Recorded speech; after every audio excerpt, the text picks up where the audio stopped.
Hukum salat wajib berjamaah 5 waktu di masjid adalah fardu ain atau wajib bagi setiap muslim laki-laki yang baligh atau dewasa, kecuali karena uzur atau halangan, semisal dingin yang sangat, hujan lebat,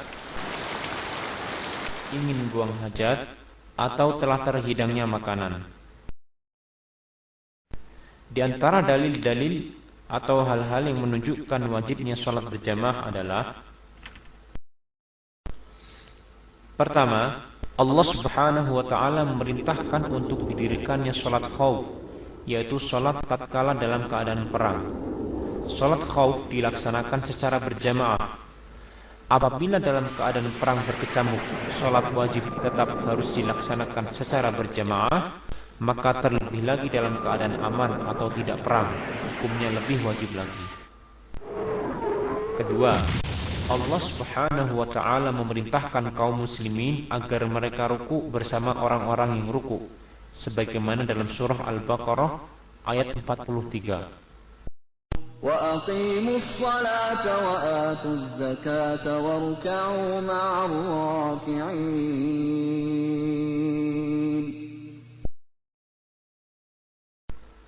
Kebanyakan para ulama mereka mengambil hukum dengan ayat ini tentang wajibnya sholat berjamaah. Hal ini dijelaskan dalam tafsir Ibnu Katsir. Ketiga, ancaman Rasulullah sallallahu alaihi wasallam bagi laki-laki yang tidak menghadiri sholat berjamaah, yaitu Rasulullah sallallahu alaihi wasallam akan membakar rumah-rumah mereka. Di samping itu, Rasulullah sallallahu alaihi wasallam juga tidak memberikan keringanan bagi seorang yang buta yang ia mendengar panggilan azan untuk tidak menghadiri sholat jamaah, padahal ia seorang yang buta dan tidak memiliki penuntun yang membimbingnya ke masjid. Hal ini semua menunjukkan tentang wajibnya sholat berjamaah bagi laki-laki. Adapun wanita, maka rumah-rumah mereka jauh lebih baik dari masjid. Mereka diperbolehkan mendatangi sholat jamaah dengan syarat mereka menutup aurat dan tidak memakai wangi-wangian. Suami-suami mereka tidak boleh melarang mereka mendatangi masjid jika mereka telah memenuhi syarat tersebut. Namun demikian, sebaik-baik tempat sholat bagi wanita adalah rumahnya.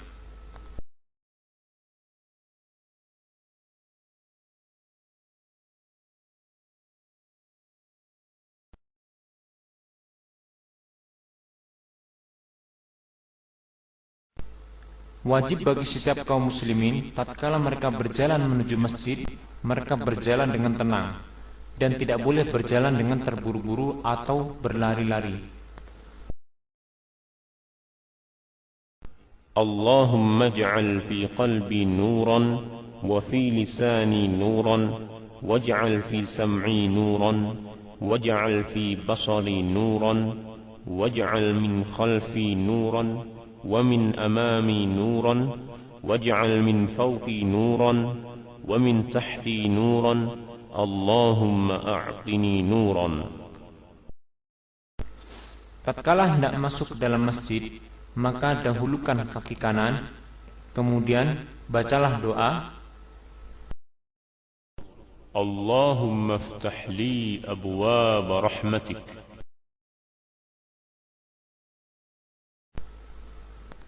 Adapun tatkala keluar dari masjid, maka dahulukan kaki kiri dan bacalah doa, Allahumma inni as'aluka min fadlik.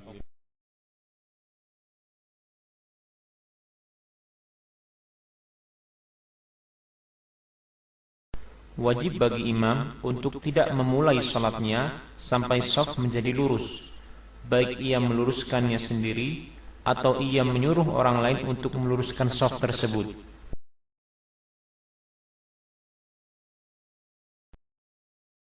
Sawwu sufufakum fa inna tasfiyatas sufufi min tamamis salah. Lurusnya shaf yaitu dengan menempelkan bahu dan tumit sebagaimana dalam hadis berikut ini. Qala Anas wa kana ahaduna yulziqu mankibahu bimankibi sahibihi wa qadamahu biqadamihi. Rawahul Bukhari.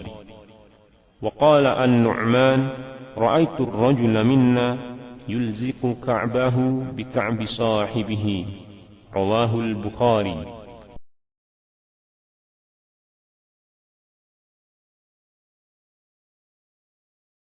Posisi makmum apabila hanya seorang, maka makmum berada di sebelah kanan imam, sejajar dengan imam.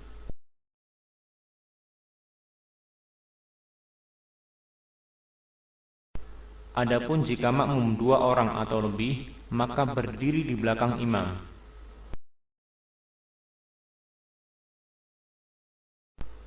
Adapun jika makmum seorang wanita, maka ia berdiri di belakang imam. Sebagaimana sebuah hadis dari Anas bin Malik bahwasanya Rasulullah sallallahu alaihi wasallam pernah salat mengimami Anas dan ibunya atau bibinya, maka Anas berkata, فأقامني عن يمينه وأقام المرأة خلفنا رواه مسلم.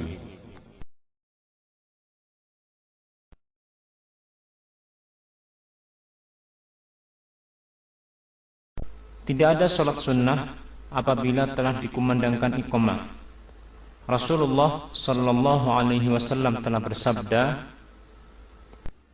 إذا أقيمت الصلاة فلا صلاة إلا المكتوبة رواه مسلم.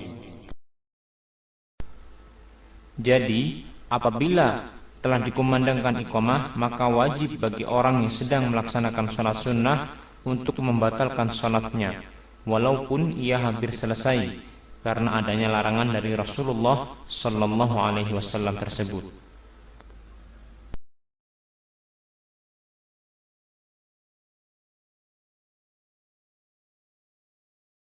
Seorang makmum wajib bagi dia untuk mengikuti gerakan imam, karena Rasulullah sallallahu alaihi wasallam telah bersabda, إنما جعل الإمام ليؤتم به فإذا كبر فكبروا وإذا سجد فاسجدوا رواه البخاري ومسلم.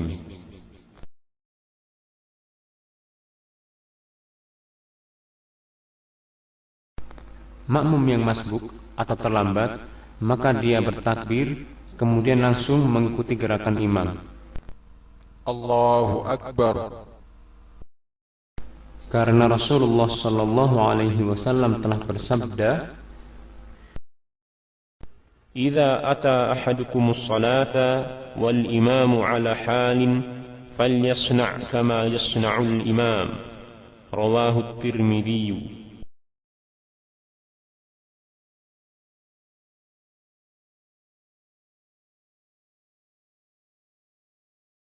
Setelah salam, Rasulullah sallallahu alaihi wasallam membaca istighfar sebanyak 3 kali. Astaghfirullah, astaghfirullah, astaghfirullah. Kemudian beliau sallallahu alaihi wasallam membaca doa, Allahumma antas salam wa minkas salam tabarakta ya dzal jalali wal ikram. Setelah itu beliau sallallahu alaihi wasallam membalikkan badannya ke arah makmum.